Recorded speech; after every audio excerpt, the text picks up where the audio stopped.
Well, good afternoon, everybody. Thank you for joining us for this noon webinar hosted by Church of the Park. My name is John Marshall. It is the privilege of my life to get to serve as a pastor with Church of the Park. And today I will be our host and key moderator for our conversations today. Before we get into the details and the content of our conversation, I want to offer kind of a preview of our agenda and how we intend to offer imagination for services in rural Polk County. We have about an hour and 15 minutes to be together in this time. And the first part of that hour 15 is going to be an opportunity for you to hear from members of our team at Church of the Park, offering some context around why it is that we are the group proposing services in rural Polk County, what's the context that's leading to those proposals, who it is that we're intending to serve, what our imagination is for really effective, safe, supported, and sanitary services. And then we know that often the most valuable and important parts of these conversations is the time where you, the audience, gets to ask the questions that you're really interested in knowing the answers to. And so we'll do our best to keep the common questions in our mind as we present, but we know that there's going to be gaps and curiosities that you still want to have answered. And so we'll protect some space at the end of our time for you to ask some questions to us. This conversation is recorded. I just wanted to make sure that you knew that. So there will be an opportunity after our time is done where this presentation will become available and you can share it and re-listen to it. So if there isn't a question that gets asked in this time, there'll be more opportunities for follow-up. We'll have a webinar this evening as well, and you are welcome to join us for that also. In the course of the conversation, there is an option for you to type in questions that come to mind as we're talking and sharing, and that Q&A button will be available at the end as well. We have a team on the back end of this webinar who will be receiving those questions, gathering like questions and common questions to make the most effective use of our time at the end. But just want you to know that you have permission to ask questions throughout the hour and not just at the Q&A time. And we'll do our very best to answer as many as we can, as best we can. But to begin, we want to offer some context around what this project is and what it's intended to serve and accomplish. So recently, the state of Oregon issued an emergency declaration around homelessness with specific dollars allocated to rural homelessness. In the state of Oregon, Polk County is the third fastest growing county. And what we hear from service providers in Polk County is that the number of individuals who are expressing a felt physical need for resource connection and for problem solving is following the trend of population growth. And so when we say Polk County, we want to be really clear about what we're talking about and what we're not. When we say rural Polk County, we're talking about the area that is west of Highway 51 and just north of Highway 22. So it's an area that includes Grand Ronde and Willamina and Perrydale. But when we say rural Polk County, what we're not talking about is Portland. We're not talking about Salem. We're not talking about West Salem either. So we are not intending to create services that will catch those who are in the urban centers of the Willamette Valley. We are trying to be really, really specific and targeted in our approach for those who are living in Polk County today and experiencing homelessness. And so as we offer imagination for the services, it's helpful for us to remind ourselves and those of you who are with us what area we're intending to serve and the specific people that we're hoping to catch in those services. Part of that reality has been the lesson that we've learned and that social service providers are learning every single day, which is that rural homelessness looks different than the homelessness that is most visible in the high density population centers. So in areas like Portland and Salem that are high urban density areas, homelessness often is a very, very visible reality in those communities. But what we know about rural homelessness is that there are a lot fewer places for homelessness to be visible and a lot more places for individuals experiencing homelessness to hide and kind of be out of high visibility areas. And part of that reality is that homelessness is a really, really complex layered issue. If you've met 10 people who are homeless, you have met 10 reasons why homelessness exists in the world. And you've also encountered 10 very, very specific needs that required unique strategies for those individuals to exit homelessness and re-enter into housing stability. So this graphic that you see on your screen right now, it's a helpful metaphor for our team for reorienting ourselves to the reality of homelessness. That when we talk about folks who are experiencing this reality and this trauma, we're talking about people who have experienced traumatic loss of relationship, either in their nuclear family or in their support network beyond their family. We're talking about individuals who are exiting the foster care system and don't have a place to land. We're talking about individuals who have a criminal offense on their record, and that is creating barriers to their potential success story. We're talking about individuals who have stable, consistent income, but whose rent prices are exceeding the pace at which their wages are increasing. We exist right now within a national housing crisis. So across the board, not just for folks who are below the poverty line, but even for individuals above the poverty line, housing is becoming a greater and greater challenge to secure and hang on to. And so as you hear us offer our imagination for a solution to rural homelessness in Polk County, we invite you just to understand that what we're trying to do is create a holistic approach to catch as many individuals as we can and to respond to as many of the lived stories that we encounter in the work that we do. And so some of what we'll be offering to you is that imagination of how in the world do we create effective, safe, supported services for as many individuals as we can, but in that matrix also being sure to maintain safety and accountability and supervision and really, really effective navigation services that get someone from their starting point to their end goals that they've named for themselves. So as it's helpful for us to share, we are not located in rural Polk County. And so we are trying to be really, really, really good partners to the social service providers and agencies that have already been doing the good work for years and years and who have invited us into partnership and collaboration with them.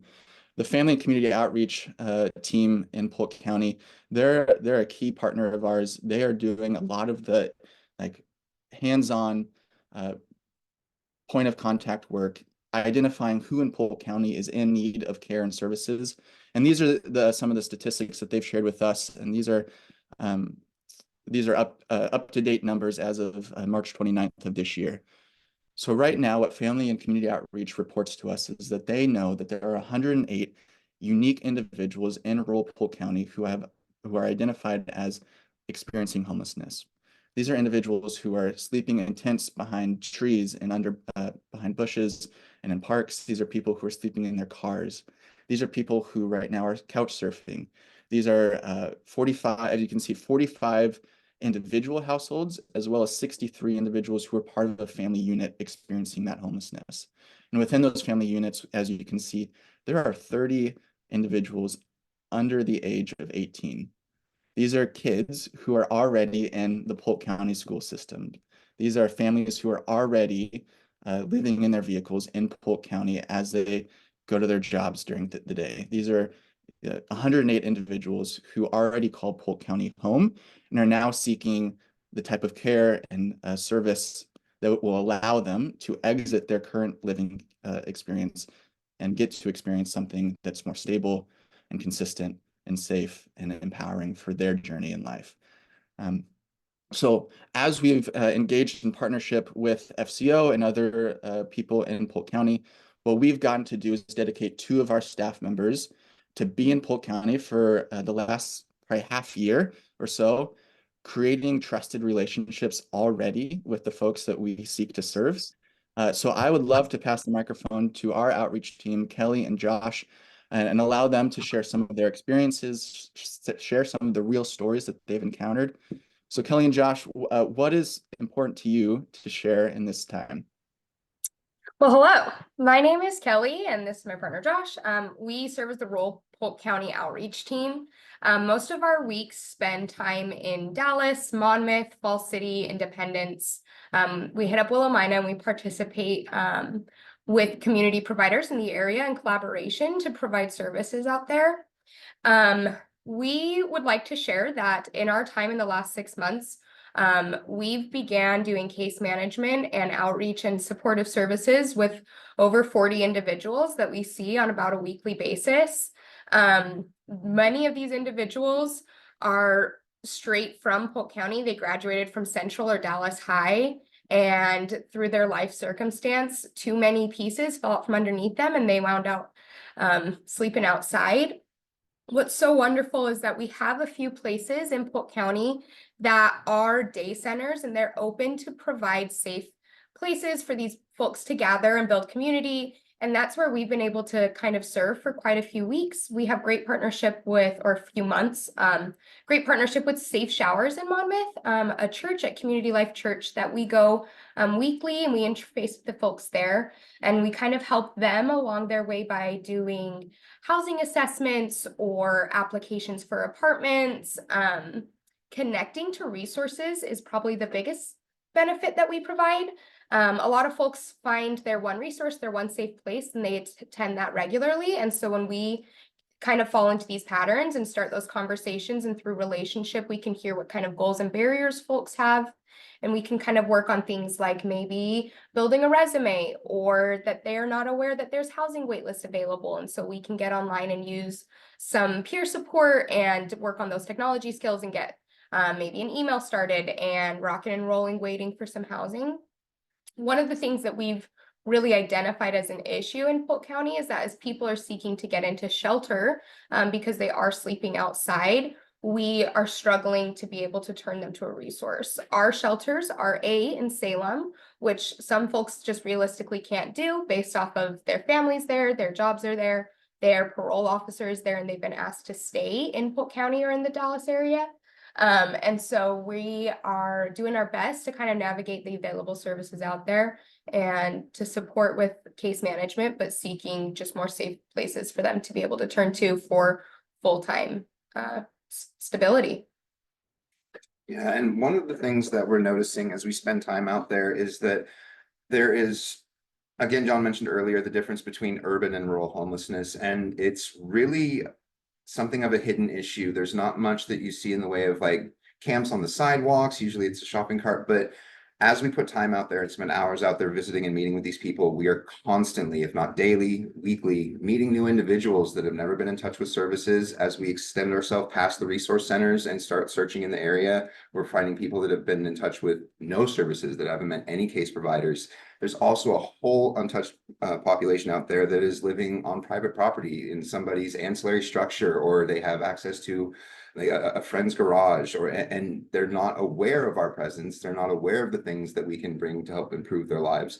And so there's a very demonstrable need for our presence in Polk County. And the more we're out there, the greater the visibility that comes to us. And we're trying to bring that visibility to the folks that live there. Josh and Kelly, thank you. DJ, would you go back to that slide for a moment? As Josh and Kelly were sharing, I hope you had a chance to take a look at this slide demonstrating kind of how the continuum of care fits together in Polk County. We want to acknowledge that there are groups doing really, really excellent work in Polk County already. And as you can see, alongside of Josh and Kelly, there's obviously the Family and Community Outreach Team, Home Use Services, Mid-Willamette Valley Community Action Agency, the Recovery Outreach Community Center, all doing a critical outreach work, identifying folks in need in Polk County. And you also have groups like FCO and Community Action Agency and Stable House who are providing residential care and rapid rehousing services for folks in Polk County. One of the things that's missing in that continuum of care, however, is a transitional housing service that meets a wide range of needs and is able to provide services for a general population location. And so one of the things that we want to offer is clarity around our understanding of how we would fit into this continuum of care. A really, really specific example that we might be able to offer. Recently, there was a 74-year-old woman who was living in Polk County. She has a fixed, stable income, but the apartment rent prices that she was living in exceeded her capacity to maintain and hold on to that apartment. So as as rent prices went up and her wages and her income stayed the same, she exited her apartment, and the only option that she had at the time was to live in her vehicle as a 74-year-old woman. Outreach teams made contact with this woman and started connecting her to the available resources in the area. And over the course of several months, those resources were able to get this woman back into a stable apartment situation. But during that process of problem solving, she, as a 74-year-old woman, still was living in her vehicle as the only option she had available to her in Polk County. What we want to offer is an imagination to provide really critical care to someone in that exact same situation. We think it would be so much healthier for that individual as well as Polk County if that woman had a stable place to rest, a roof over her head, a door to lock, staff members with her 24/7 to do some day-to-day problem solving, a meal that she doesn't have to pay for on her own so she can save some money. And so that, as we offer imagination, what I'd like to offer to you is a really clear idea of where in the continuum we see ourselves existing and what need we're trying to meet within the services that already exist. So I hope that's helpful. It's helpful for us to remind ourselves and remember like what we're not trying to do here. So as we continue to speak and share our imagination, I hope that's helpful context to you. We can continue on. And at this point, I'll turn the microphone over to DJ, our executive director, to share some more imagination and clarity around the project itself. Well, thank you, John and Kelly and Josh, and thank you to the 13 people who are logged on, seeking to lean in, and maybe you want to learn more and share with your neighbors. Maybe you have a lot of questions yourself. We're glad that you're taking your lunch hour today with us. And so I put up our mission statement here, just reminding us that we believe every person matters and is of incredible value, and we are able to help them remember who their best self is and kind of actualize that as we create this space of love and acceptance. That can start with trust building with outreach, then it can really flourish as we have safe spaces for people. And then our goal is always movement forward, where they're finding their own sense of self, space, housing, jobs. So the folks that we want to serve, we need to clarify it over and over and over again, are those families and vulnerable adults who already have ties to rural Polk County, and we have no need or desire to transport folks from Salem to these efforts. That's not our plan or purpose. And so the folks who will be placed in the family space in Dallas and the individual space in Monmouth, those will go through the coordinated entry assessment process that our team is equipped to do, that the FCO team is equipped to do, as well as community action. So we're already going to know so much information about the people who are being placed. So it's kind of imaginative or mythical thinking that people just kind of walk up to the shelter and, get a bed. That's not how this process works. And then we are verifying, based on our agreements and purpose, that they have these true, tangible ties to rural Polk County based on where they have lived, based on where their kids go to school, or based on where they tangibly work.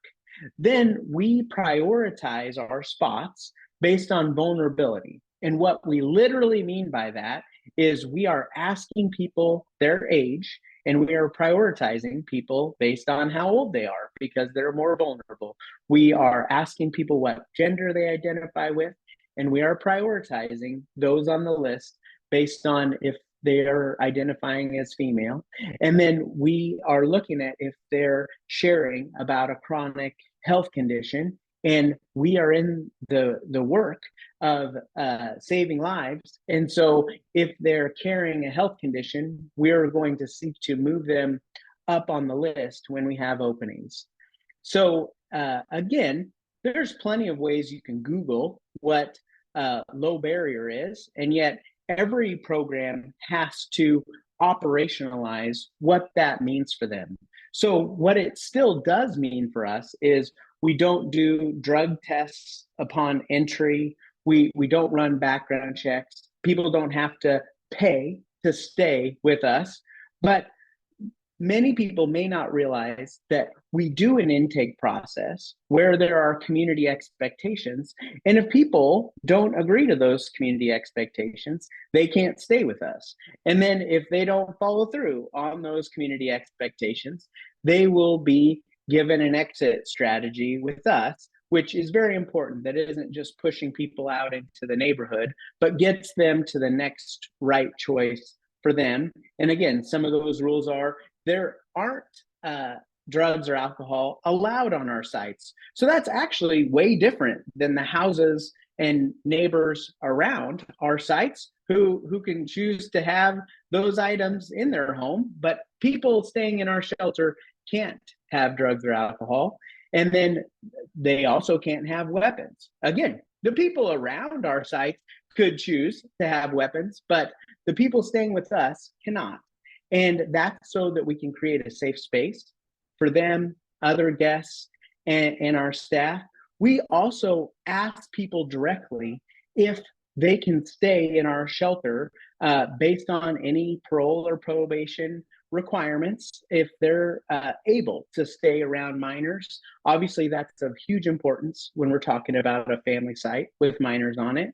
Then we actually require folks to work with a case manager and their peer support specialist to be working towards exit and a plan.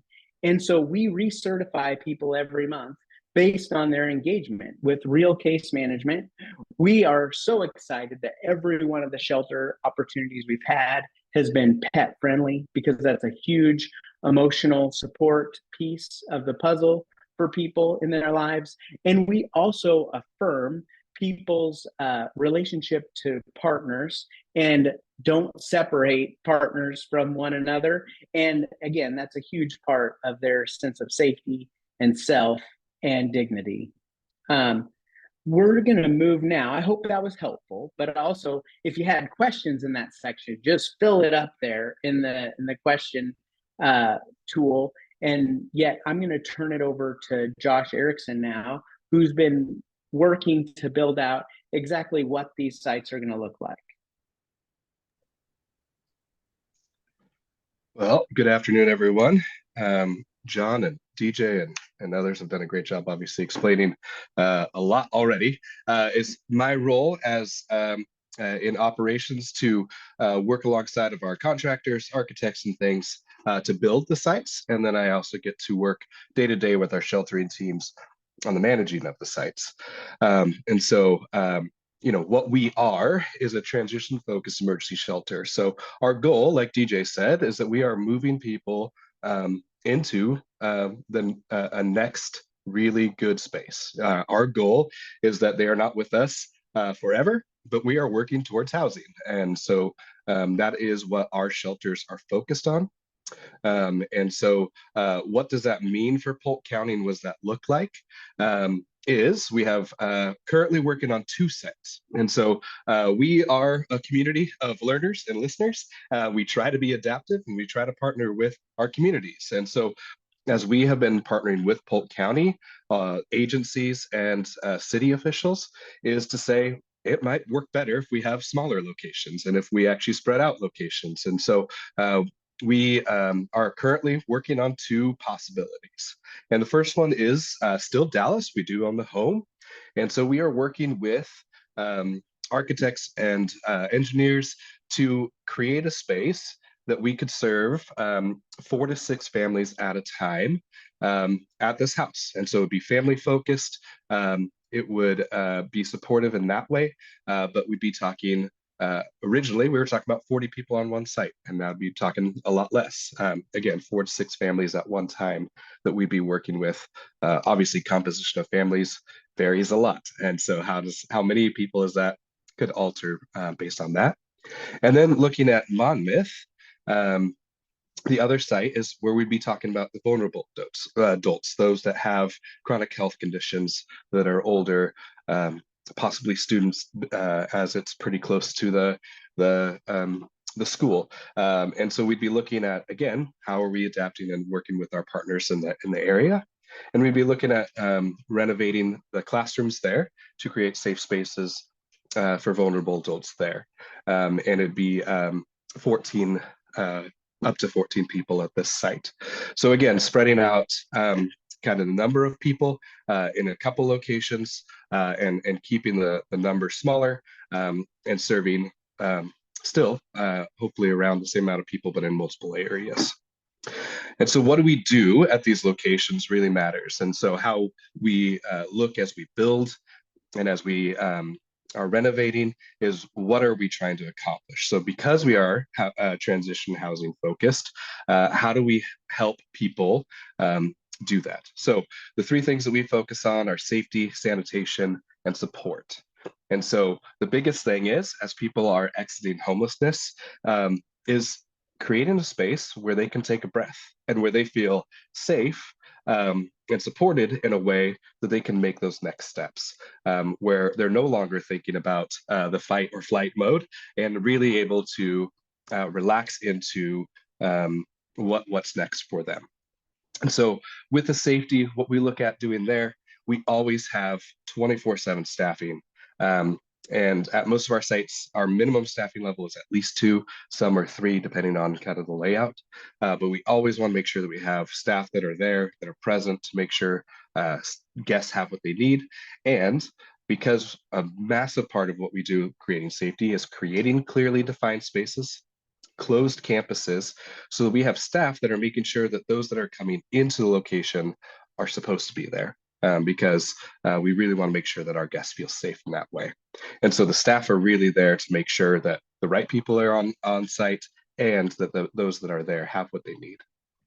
We also have a safety team that is licensed as a security team, just like any other security that you would contract with out there. They're really focused on external. What's going on around our property?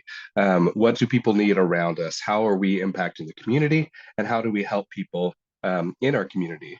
And so they're really focused on that safety support, and then would help in any crisis, whether it's a medical emergency or something else that might pop up.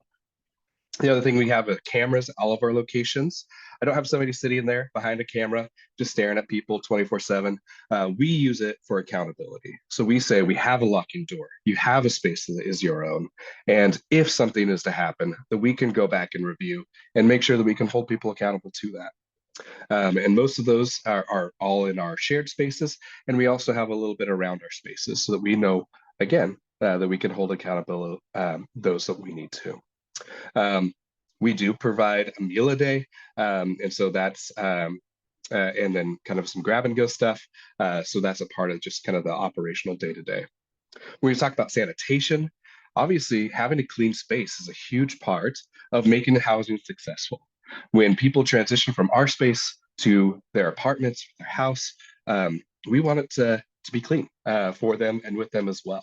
And so how do we help them navigate the things and storage and all of those pieces? That's a big part of the sanitation, but obviously having access to showers, to laundry, and to restrooms is a huge part of just keeping a space clean in that way. And the last piece that we talk about is that support. So people have already talked about our case management and our peer supports. The way we look at that is case managers are really focused on that housing piece. What is it going to take to get you from here into housing? And that could be gaining documentation. It could be, applying for work. It could be just applying for vouchers. It could be all of those steps, depending. They're working with an individual, coming up with a plan with this group to say, how are we helping get there? And then the peer supports really come alongside and say, let's do it together. Let me fill out this document with you. Let me go to Social Security or the DMV with you. Make sure you get there. Make sure you get the documents, and that you have the support to make those steps. And so those two really work in hand along with our guests to really help support those transitions go well. we always provide open spaces for community partners. So we have behavioral health services or medical services. We have DHS come and do self-sufficiency. We have mentors that come on site. We have just volunteers that are coming to support guests with financial literacy or budgeting or those types of things. So we really want to create a space where it's a lot easier for agencies to come and meet with our guests on site because, hey, we have 14 people right here. We can help those 14 in this space in a much better way than 14 people trying to go out and access some of those resources. So we really try to build a community around that is open to those partnerships and working well with our other agencies and groups in the area. We have employment support that comes on site, helps people connect to work. And transportation, we also provide. We have a driver, plus we also work with other agencies and groups to help provide transportation where they need to get to. So there's a lot of pieces to those things.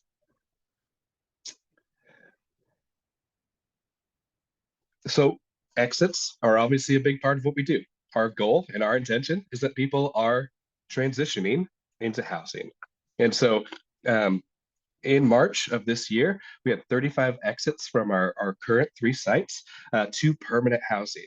And so that means HUD level, that means into apartments, into homes, into spaces that are, again, permanent and possibly even supported in that way. So the average length of stay for our families that we've seen is around 4 to 5 months. Families have a lot of extra resources, which is fantastic to make sure that kids obviously are safe and stable. Individuals take a little bit more time, a little bit less resources, and kind of what John was talking about earlier. Some have access to resources, but the resources just aren't quite enough. And so how do we help those individuals kind of get over that hump? Can take a little bit of time, but that's about the average that we see at our sites currently.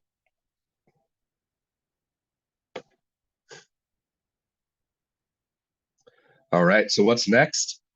We obviously own the property at Dallas, and I'm working with those architects and engineers. And we've gotten feedback from the city, and we are working on that feedback and coming back with a new application and permitting to get the house fixed up and remodeled and safe and in a good way for our families. And so it looks a lot different than what we have done before. So we are working with them currently, and as soon as we actually have some of those drawings and some of those things out there, we'd love to share. But we are transitioning away from into a model where we're really focused on the house. That was a request from the community that we're going to use the spaces available to serve families in that. And so that's what we're looking at, is how do we make this house really the site that is serving the families. And so that's a little bit of a transition if you've seen drawings in the past where we had trailers on that location. And then with Monmouth, we have signed a lease so that we can start the process, so we can look at what it looks like to get that building retrofitted and remodeled to a place that's supportive for our guests there. We have a pre-application meeting scheduled with the city June 5th to just start talking about what does it look like? What do we need to do? What are things that we're not thinking of, or what are things that we have to make sure this is a safe space? And so that's what we'll be in that process. And then we'll be working alongside the city with the House bill application, as that is the avenue that has been afforded by the state to apply for these sites. And so we'll be working alongside it after our pre-application meeting to make sure we receive that feedback and implement that into our application process.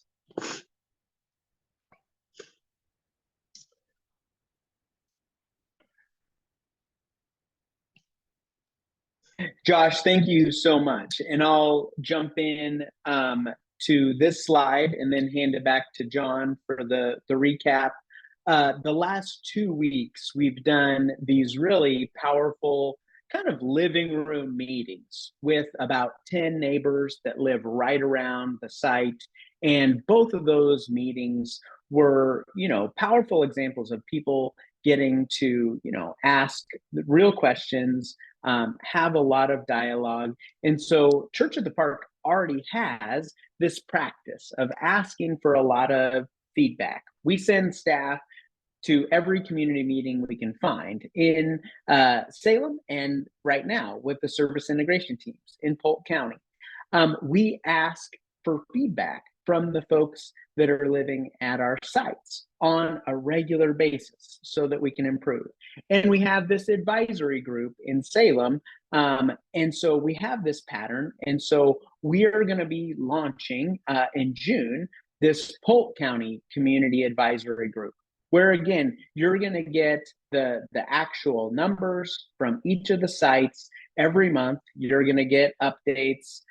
So we'll share information, but then also neighbors can ask questions and, have this specific time. We're going to be setting the time to meet virtually on Zoom so that we can accommodate growing and shrinking numbers of people who would be interested.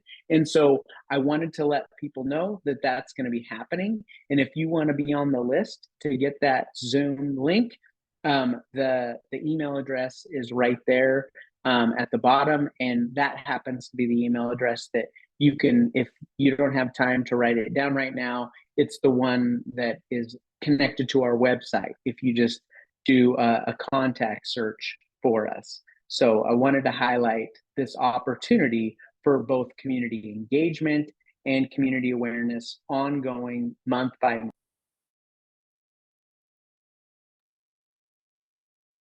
Josh, DJ, and Kelly and Josh, thank you all for your time and the information and the sharing that you've provided. I'll give a brief summary of what we've attempted to share with y'all, and then that'll lead us into our dedicated Q&A time. But to review, we want to be clear. Our desire is to help individuals and families who are currently living in rural Polk County today.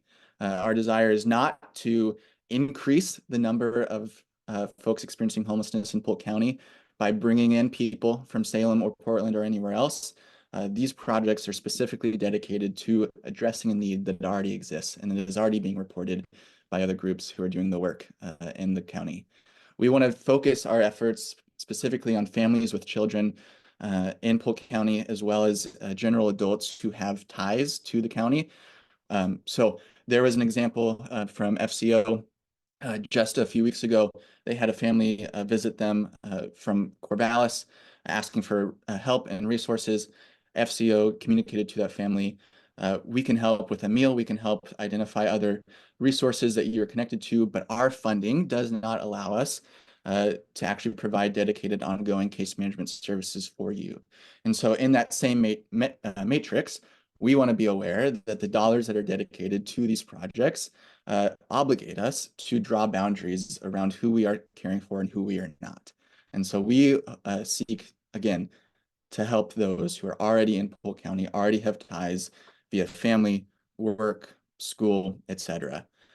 What we are offering then is transitional focused emergency shelter with really, really critical wraparound services to meet more than just the need for shelter, but all of the different ways that a human being needs to feel like they have space to exist in the world fully and safely and cleanly in a network of relationships that are there to support them. In Dallas, we want to offer a space specifically for families.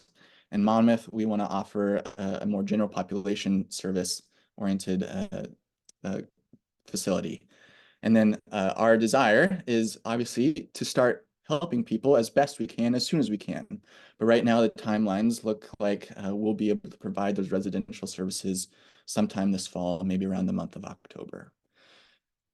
So that is the general outline of what we are seeking to offer to Polk County. Now is the time for those of you who've been listening and thinking and imagining what it is that we're seeking to do, to ask some really specific questions. And some of you have already sent in some really excellent questions to us, and we'll get to those. But for the next little bit, this will be a space that those of you can continue the conversation forward.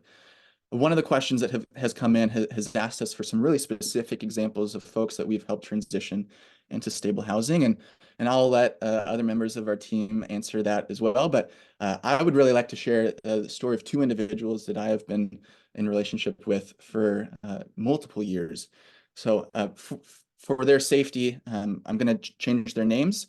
But the first individual I'll share about is a gentleman named Gary, who has been living in his vehicle for about 7 or 8 years. And I met Gary through some of our day center services probably 3 years ago.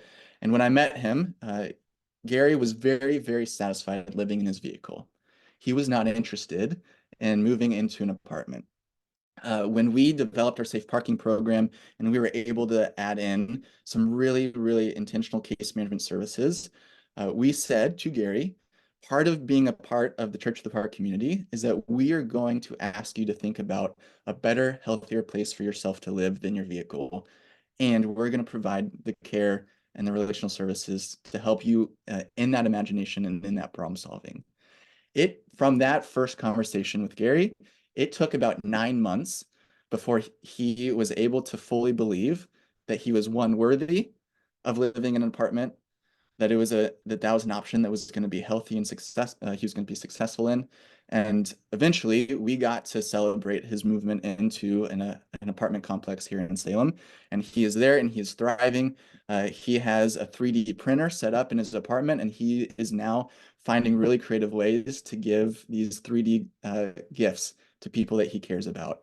And I can't tell you how many times he has expressed to me gratitude that he gets to use this toy. Like, he has a space where he gets to feel like that part of his personhood and humanity is accessible and now becomes a gift to others. Another individual that I want to share about is a woman named Gloria, who I met in the first year that I was working with Church of the Park. Gloria might be the most traumatized human being that I have ever met. She is a single woman who is a victim of sex trafficking, has been trafficked by the cartels, has entered into protective services in her journey.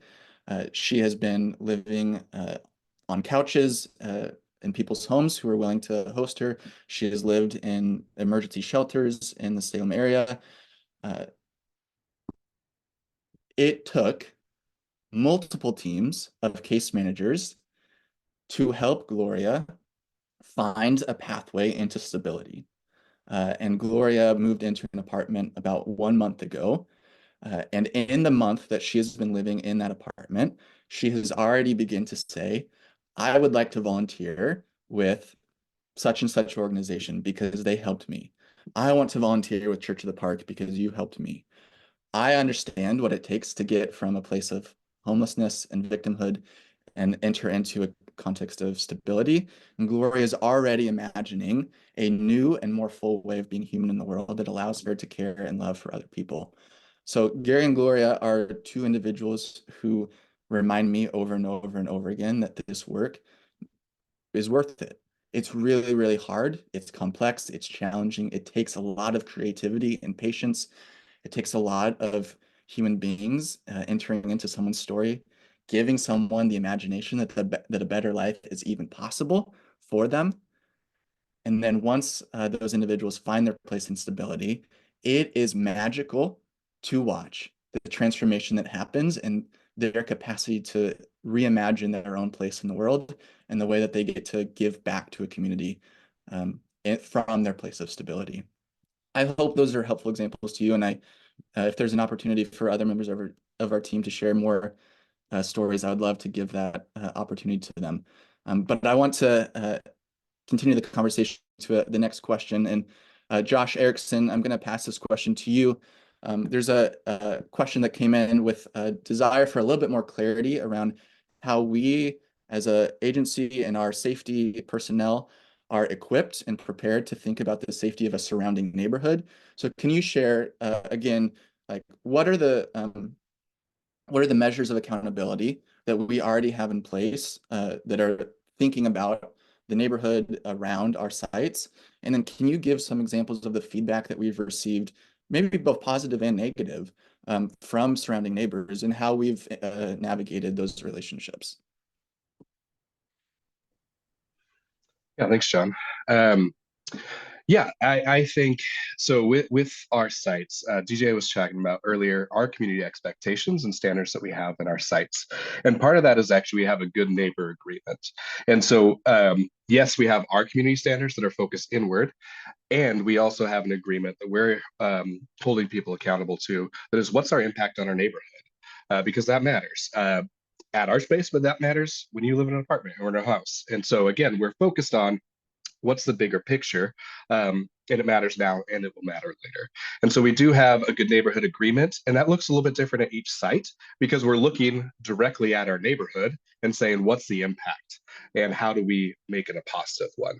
And so our site downtown that has multiple apartments right around it, we talk a lot about what is our impact around us. What's the appropriate place actually to cross the street? Because that can have an impact on traffic. And so those types of things will come up when we are at a site to say, what's our impact here and very specifically on our neighborhood? And so we look at that, we create an agreement, and then we hold accountable our guests and our staff to that agreement that we have. Our safety team, like I said, is very much focused on the impact that we have in our surrounding area. And so they actually go around that neighborhood, a couple blocks where they're actually looking and connecting with people if they're out and about. Often what happens, and again, Salem's a different place than Monmouth and Dallas. So I know we hear a lot that is not as visible in those places. I live a block away from our shelter downtown. And so we've had a lot of impacts from our unsheltered community in that neighborhood. And so we still have traffic there. However, now my safety team is engaging with those individuals as well and supporting them get to the right places and to supported places. They're helping with garbage and they're helping connect with the neighbors if there's any concerns. Our safety teams, actually, we give out our numbers to our neighbors so that they can call us if they feel like they're having an issue with somebody that might be one of our guests. And so we really do focus on how do we really insert ourselves in this community and be good neighbors and make ourselves available. And so we really want to make sure we do that. And so our safety team's number is out there and people can call and we will engage. And so that's another big piece of what we do for our community. Thanks, Josh. I hope as folks were listening to Josh share, you could kind of develop an imagination in your mind about how a relationship might exist between us, Church of the Park, and campus safety and the campus community around the Monmouth location. So our desire ultimately is to be a good neighbor in the spaces where we find ourselves. And part of being a good neighbor means listening really well to the desires and the ways in which a community hopes to be a good neighbor with us as well.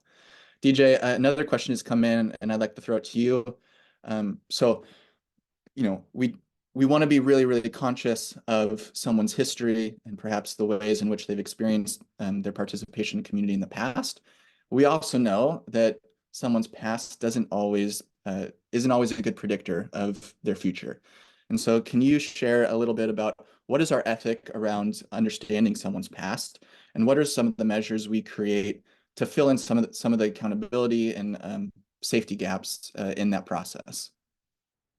Yeah, so hopefully everyone can see what's going on in the Q&A, and that someone asked a really good question, like, our methodology, they don't feel like would be safe enough for children and families. And I would say, that's a good theoretical question, but we've had lived experience the past 3 years of serving anywhere from 30 to 40 families at a time at a site with this exact methodology of people sharing with us if this is a safe space for them, and then having 24-hour-a-day staffing, having camera support structures. And we have been able to keep safety for 30 to 40 families at a time for 3 years, which the first year was just under 200 individuals and over 100 kids. Then last year, it was 300 individuals and over 140 kids that we kept safe. And then right now, this year. We've already served about 60 different families, and they are safe on our sites. And we're proud to stand behind that in terms of the training and the true presence of our staff to create safe space for families and for kids. And so it's a very reasonable question, but we have lived experience where we can work this methodology. Thanks, DJ. Right now, we do not have any more questions in our chat box that have been asked and are yet to be answered. A lot of questions that have come in have been similar, and so we try to consolidate them. So we do not have to use all 1 hour, 15 minutes of our time. And I know right now we have about 20 minutes allotted left for the conversation. So I'm going to give just 30 seconds if anybody has any specific pertinent questions that they really want to have answered before we close our time. Take the time to toss those in, and we'll keep the conversation going. But in the meantime, I want to offer some pathways to continuing conversation and relationship. We care as an organization to be as open and transparent as we possibly can, and to allow those who are curious about our work to see the work that we do and to see the way that our community operates. And so if you are part of a group that is interested in knowing more about us and our methodology and our environment, we have regular tours. Every Thursday, we offer a walking tour, and once a month on a Thursday, we offer a bus tour that takes a look at all of our locations in Salem. And there's an open invitation to sign up for one of those tours. Come take a look. Those tours are hosted by a member of our team, often DJ or myself, and so we'll be able to, create really intentional conversation time in that process and in that experience. Also, on our website, we have created a landing page where we are trying our best to maintain up-to-date information about the Polk County projects and the status of those imaginations. So if at any point you're just looking for some quick information, please visit our website, churchatthepark.org. Take a look at that landing page, and also take a look at the entire website. We have a lot of really good information on there. We have a lot of information about how our current shelter sites operate and run. Our community expectations are listed on our website as well. So please continue to be in conversation with us, continue to be curious. We would love to continue conversation rather than end it. And we want to make sure that there are pathways to doing that. A question has come in just in the last little bit, asking specifically about our relationship and understanding of the Western Oregon University community. And so, DJ, I'll throw this question to you.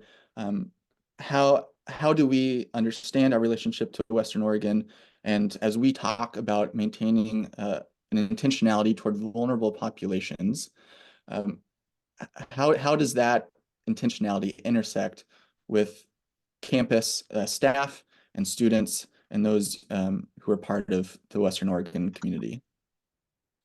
Yeah, the clarification of the question is really helpful. So the way I heard the question the first time is, are we really going to help provide shelter to any WU directed students? And we're looking at partnership with Western Oregon University, who has a new staff person just working with students who have been affected by homelessness. And again, any person who experiences homelessness, we want to say, has experienced trauma and is a vulnerable person. And we're just saying some folks are more vulnerable than others. And we are very open to this partnership with Western Oregon to serve some of the folks that they're caring for. The way I understand the clarification of the question is, do we care about the neighbors in the area, who many of which are also vulnerable people? Do we care about students and how they're affected by having a shelter nearby? And one of the things that we recognize is that when someone is in a community without shelter, that everyone suffers. So when people are sleeping in doorways of businesses, everyone is suffering. That business is suffering. The families in that area are feeling less safe. That individual is not having a good health and emotional experience. So this reality of when you put shelter and resources around people, they literally become more safe themselves, but their neighbors also become more safe because they have a roof over their head, they have resources, they're not living in the scarcity of needing to just find food or someone to see and understand them and to try to get help. So we know empirically a person unsheltered, they are less safe and the community is less safe than a person sheltered. So by that logic, Church at the Park feels there's no way we're not making a area more safe by sheltering people.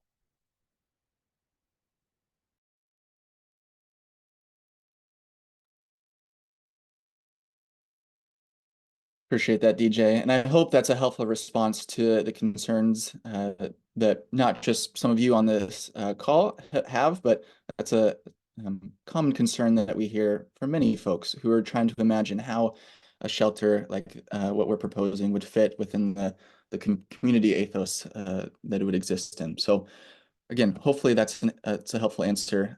I see there's questions very similar to that. But that I think is the easiest way that we can address those fears. So again, at this time, I want to invite just one last opportunity for any more specific questions to come in. If none come in, we're happy to end our time and let you get back with your day. But we'll just give a little bit of space for any more questions.